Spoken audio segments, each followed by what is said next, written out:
The purpose of this conversation today, this forum, is to figure out the value and how we show that value of independent parties, of non-legacy parties. And how, yes, please clap, go ahead, yes. You see it all the time. You see one side saying, other guy bad, therefore vote for me. I know I killed somebody, but he killed 3 people, so vote for me instead. That is what we're looking at right now. We're not looking at what policies or ideas. The Democratic Party is supposed to be about civil liberties. It's not. The Republican Party is supposed to be about lower taxes, lower spending. It's not. Why not? They don't have to be. All they have to do is point at the other, say he or she is more evil than me, so pick me to protect you guys from the other bad guy. And they do it every single year, again and again and again. But independent parties are a way of holding other people accountable. Independent parties are able to get your voice out. Independent parties are able to be referees and all the things that we need. The question, though, is how are we able, how can we deal with the legacy parties, but not just that, the legacy media, and not even just that, the legacy voter. The voter who's been voting for the Democrats or Republicans for 20, 30, 40 years, whatever it may be. How do we make that happen? And I have up here with me an amazing panel. We have here to my left, Dr. Cornel West.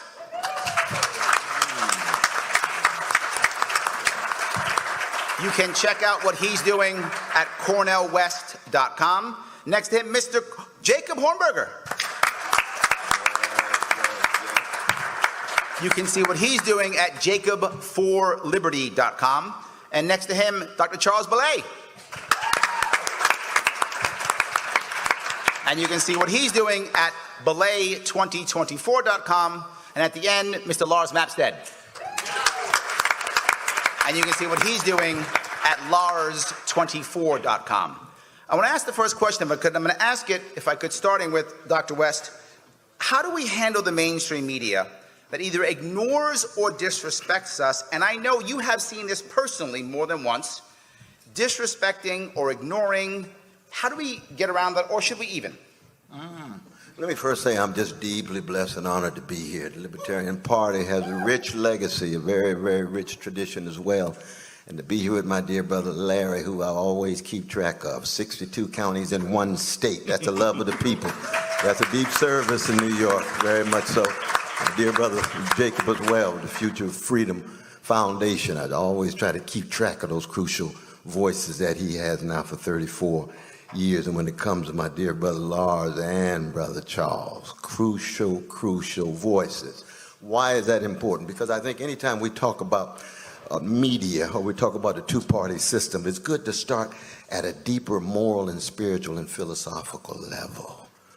That is to say, even Plato argued no democracy can survive precisely because the demos would be driven by unruly passion and ubiquitous ignorance. And if they did not learn how to raise their voices, that parrhesia that Socrates talked about, that fearless speech and free speech and unintimidated speech, to raise your voice and think for yourself. Let's call that Socratic energy. Okay. Now what happens in any social arrangement, let alone a democracy, when the Socratic energy is not just constrained and circumscribed, but the very capacity of our fellow citizens to want to muster the courage to raise their voices because they've given up. That means democracy is already spiritually and morally beginning to run out of gas. And that's before you get to policy, before you get to elites, before you get to our relation to other nations and so forth.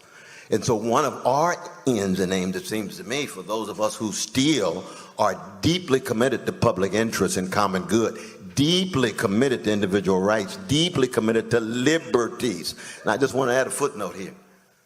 That I was blessed to study with one of the finest philosophic minds to think about libertarianism. His name was Robert Nozick. He was my tutor in college for 3 years. And his classic, Anarchy, State, and Utopia, I remember reading chapters of that before he published it in order to call into question my other teacher, John Rawls, whose office was right down the hall. Why is that important? It's very important because even though I disagreed with my dear brother Nozick, I learned how to listen.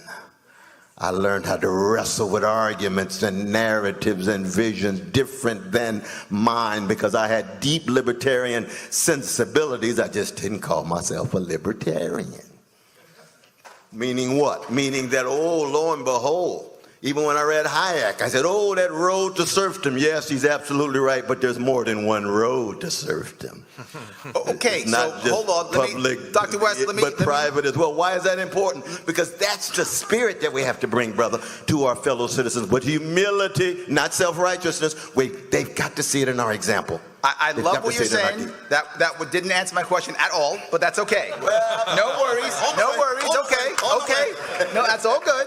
So what I want to do then, since that was basically an opening statement, I am going to allow, if any of the other candidates would like to have an opening statement instead, they can do that. And so what? Lars Mapstead, would you like to have an opening? Oh, I'm sorry. Whoa, Charles, you opened up. Would you like to have one? Go ahead. Ditto what Dr. West said. Okay.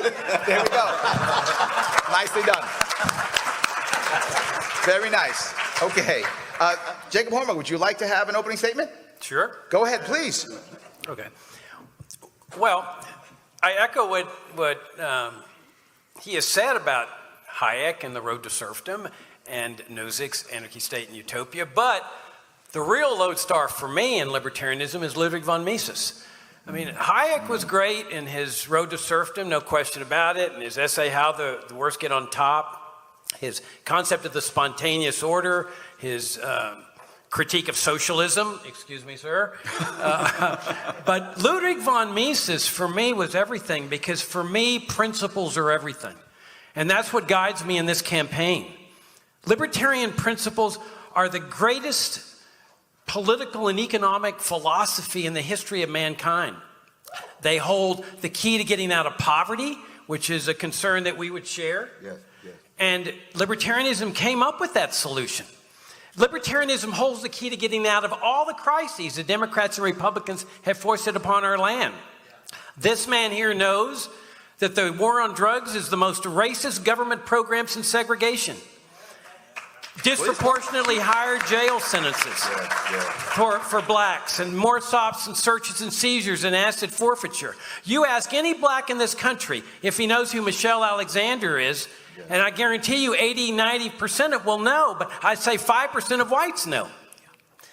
We hold the key in this party to the future of this country and the future of the world. We are lighting the darkness that statism has brought us, and we have to keep that lit. That light lit, that lighthouse lit, for the benefit of all mankind. Thank you. Thank you. Good. Mr. Mapstead, would you like an opening statement? Absolutely. Absolutely. Please. So I just met Dr. West. I had seen him on a podcast before, and I was excited to meet him. And the first thing he said to me was, Lars, I really like that your system is rigged. I believe that the system is rigged. And I thought that is perfect, because what I'm trying to do is I'm trying to reach all kinds of people, not just libertarians. I'm trying to reach Democrats. I'm trying to reach Republicans. I'm trying to reach independents with the idea that the system is rigged and that we have to unrig the system if we're ever going to have any change and any liberty in our lifetime.